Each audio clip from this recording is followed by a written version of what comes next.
Ob koncu vsakega leta je že nekaj časa navada, da se naredi pregled minulih 12 mesecev. A ker boste to vrstne preglede videli na vsakem TV kanalu, v vsakem časopisu, pa na vsakem spletnem portalu.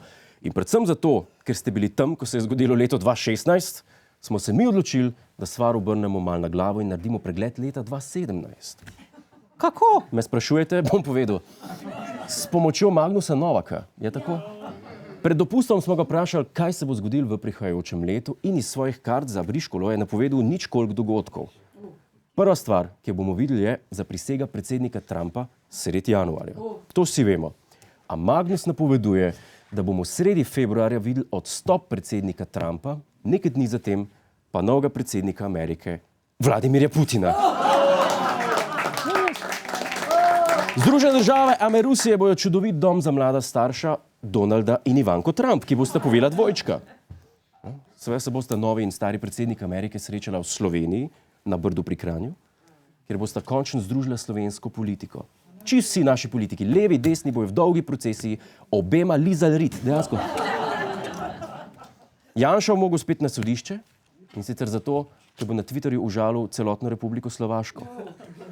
Aleš Primc bo spomladi na resničnostnem šovu priznal, da je gej in se poleti na glamurozni poroki omožil svojim dolgoletnim partnerjem. Dejstvo. Magnus pravi, leta 2017 se bo v Sloveniji legalizirala rekreativna uporaba marihuane, zaradi česar bo Združena levica izstopila iz politike, da bo lahko nemoteno kadil vse druge dni v letu. Drugega tira še vedno ne bo, bo pa izgradnja Teša 7 stala 12 milijard dolarjev. Hilda Tovšak bo iz nekega razloga postala direktorica Nove Ljubljanske banke.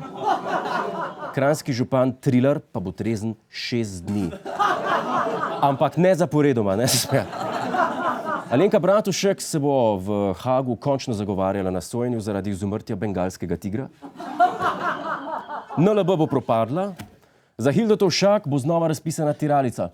Prvorojeni Slovenki bo ime Melania Kira Zirafete, fantku pa talisman iPhone 7.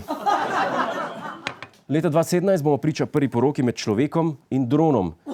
Srečnež pa bo s Prlekije. Na ulicah bojo protestirali tisoči mladi, a ne zaradi brezposelnosti, ampak zaradi obvezne registracije mopedov. Obeta se nam tudi drugi begunski val, a v nasprotno smer. Spet bojo težave z Erdoganom, ki ljudi ne bo pustil nazaj na Bližnji vzhod. Čisto mogoče pa je, da se je Magnus Novak zmotil in nas v letu 2017 čaka tole.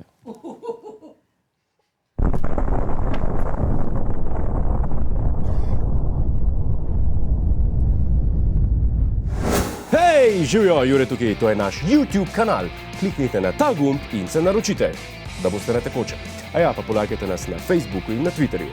In vsak četrtek ob 10:30 nas pogledajte na Planet TV.